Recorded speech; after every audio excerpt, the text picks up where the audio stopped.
Ja, als je het gewoon ziet, dit is voor mij het kamp. En hier verblijven mensen maanden, jaren nu? Ja, jaren, dat heb ik niet gehoord. Mensen die een aantal maanden, dat wel. Dus een paar maanden is het langste dat ik gehoord heb. Ik ben ook mensen tegengekomen die hier al gezeten hebben, die in Londen zijn geweest, zijn opgepakt, naar huis gestuurd en weer terug zijn gekomen. Dat heb je ook. En die noemen je soms de straten waar ze gewoond hebben en zoiets allemaal. Ja. Hello, how are you? You okay? Okay. Good.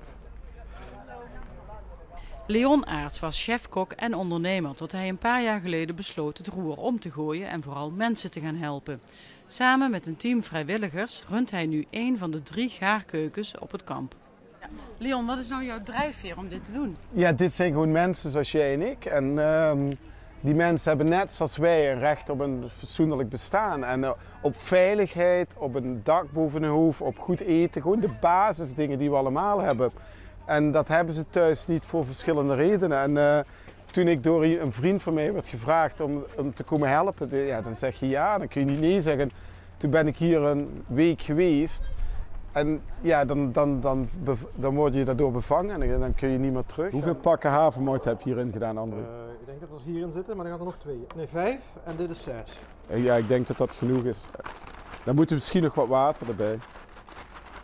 Iedereen die wil helpen in de keuken van Leon is welkom. Deze week wordt hij geholpen door André Terlinge uit Valkenburg. Oh ja, scrambled egg moeten we even maken.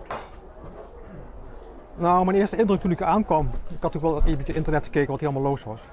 Maar dat is toch wel schrikbarend. Dat er heel veel, ja, je verwacht het niet. En je verwacht het ergste, maar dat is toch altijd anders dan dat je het zelf verwacht. Er zijn zoveel mensen hier, veel meer dan dat het al in de kranten staan. En die hebben allemaal honger en die willen allemaal slapen. En die willen allemaal naar Engeland.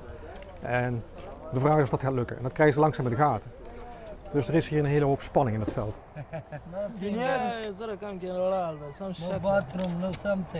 Hier komen we in de High Street, zoals ik het noem. Hier zie je meer winkels en kleine restaurantjes. Mensen die toch een beetje een inkomen proberen op te bouwen. En waar mensen bij elkaar komen, waar ze thee drinken, hun telefoon kunnen opladen.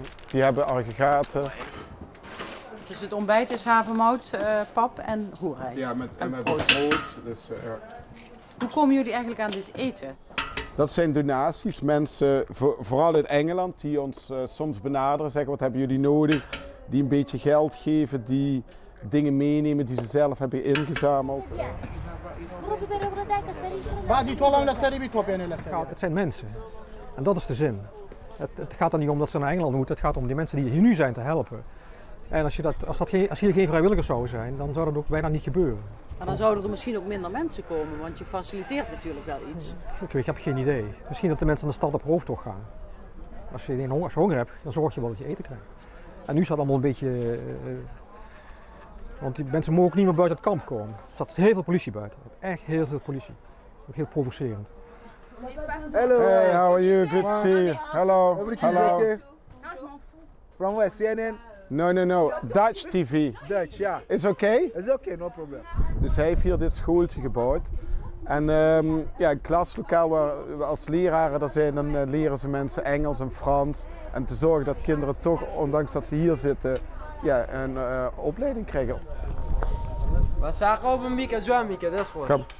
ممنون. Hello, hello. Hello. Hello. No, this is eggs. This is spice pudding. Porridge. Good food. Thank you. They know it, we can go. غازو خوبس. This good. The food. This pretty food. No food. Ze houden van heel zoet en 's avonds houden van heel zout. Dus dat proberen we wel zoveel mogelijk te doen wat zij van houden.